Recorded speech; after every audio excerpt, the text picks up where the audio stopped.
Imagine this. It's July 14th, 1789. The streets of Paris are electric, not with excitement, but with hunger and rage. For months, the price of bread has skyrocketed. A single loaf costs a week's wages for most people. They are starving, and they know who to blame. The extravagant king and queen living in the palace of Versailles, miles away from their suffering. This isn't just a bread riot anymore. It's a powder keg, and the fuse is about to be lit. 7,000 Parisians, armed with little more than kitchen knives, pitchforks, and sheer desperation, gather under the shadow of a medieval fortress that looms over the city, the Bastille. To them, the Bastille is more than just a prison. It's a symbol of everything they hate, the absolute, unchecked power of the king. It represents tyranny, oppression, and 1,000 years of a monarchy that considers them less than human. They demand the weapons and gunpowder stored inside. The governor of the prison, Marquis de Launay, refuses. He thinks his stone walls and cannons can hold back the tide of human fury. He's wrong. For hours, the crowd clashes with the prison guards. Shots are fired, people fall, but the mob's anger only grows. They are no longer just asking for bread. They are demanding respect, dignity, and a say in their own lives. Finally, a few brave souls manage to lower the drawbridge. The crowd surges forward like a tidal wave, overwhelming the defenders. They swarm the fortress, releasing the few prisoners inside and seizing the weapons. The governor is captured, dragged through the streets, and his head is paraded on a pike. This single, brutal act sends a shockwave across France and all of Europe. A line has been crossed. The people have tasted power, and they find they have an appetite for it. In just a few hours, the symbol of royal authority has been torn down by an angry mob. The 1,000-year monarchy is bleeding, and it doesn't even know it yet. The news reaches the king, Louis XVI, at Versailles. An aide wakes him to tell him the Bastille has fallen. The king, still groggy, asks, "Is it a revolt?" The aide's reply is chilling and prophetic. "No, sire, it is a revolution, and this revolution is about to come for him." Just 3 months later, in October, another crowd descends on Versailles. This time, it's led by the fearsome market women of Paris, demanding bread and the king's return to the capital. They storm the palace, and the royal family is forced to leave their golden cage. They are escorted back to Paris, not as monarchs, but as prisoners of their own people. The power dynamic has irrevocably shifted. With the king under house arrest in the city, the National Assembly gets to work dismantling the old world, piece by piece. In one incredible late-night session, terrified nobles, fearing the mobs outside, vote to abolish their own centuries-old privileges. Titles, feudal rights, tax exemptions all gone in a single night. The promise is for a new France, built on the ideals of liberty, equality, and fraternity.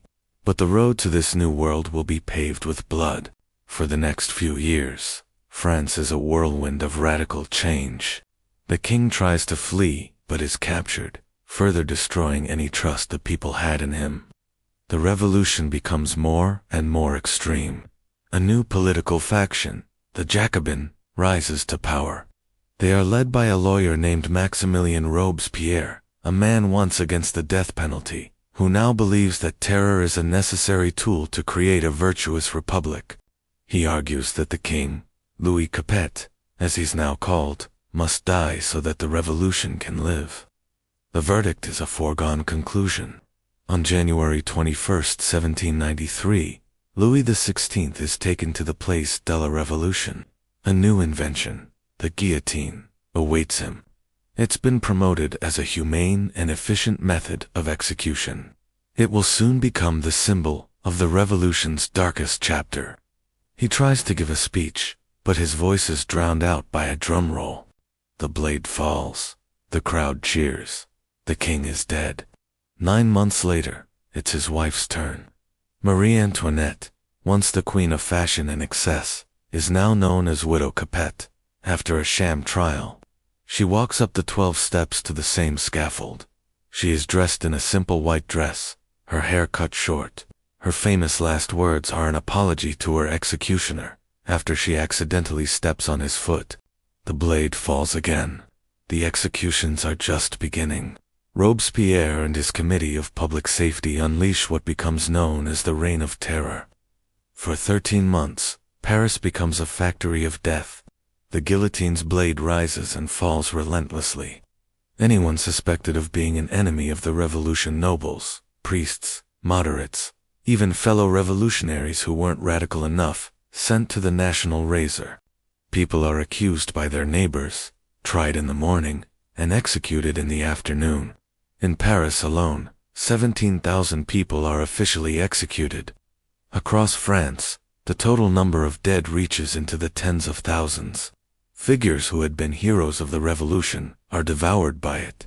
Georges Danton, a powerful orator and early leader, goes to the guillotine shouting, "Show my head to the people. It's well worth seeing." A journalist named Jean-Paul Marat, who called for more and more heads to roll, is himself stabbed to death in his bathtub by a young woman who believed it was the only way to stop the bloodshed. All the while, a young ambitious artillery officer from Corsica is watching everything unfold. His name is Napoleon Bonaparte. From a cafe, he observes the chaos, the power vacuums, the strengths and weaknesses of the mob. He is taking notes, learning lessons that he will soon put into practice. The revolution promised to get rid of kings, but its own internal logic was spiraling out of control. Eventually, the terror becomes too much. People grow sick of the constant fear and bloodshed. Robespierre, the incorruptible, gives a speech threatening a new purge, but he mistakes. His enemies, fearing they are next on his list, unite against him. The next day, he is arrested. His own jaw is shattered in the chaos. The man who sent so many to the guillotine now faces it himself. With his execution, the Reign of Terror finally ends. So what was the result of all this?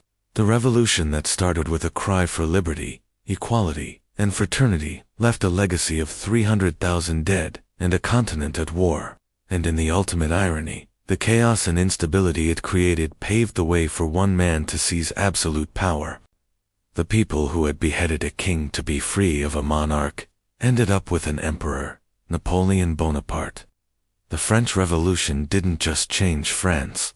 It created the blueprint for modern politics, for nationalism, for total war, and for every revolution that followed. It showed that the old order could be shattered, that the world could be remade in fire. Some fires don't just warm you. They burn everything to the ground, so something new can be built from the ashes. Thank you for watching. If you found this journey into history compelling, please like this video and subscribe to our channel for more stories that shaped our world.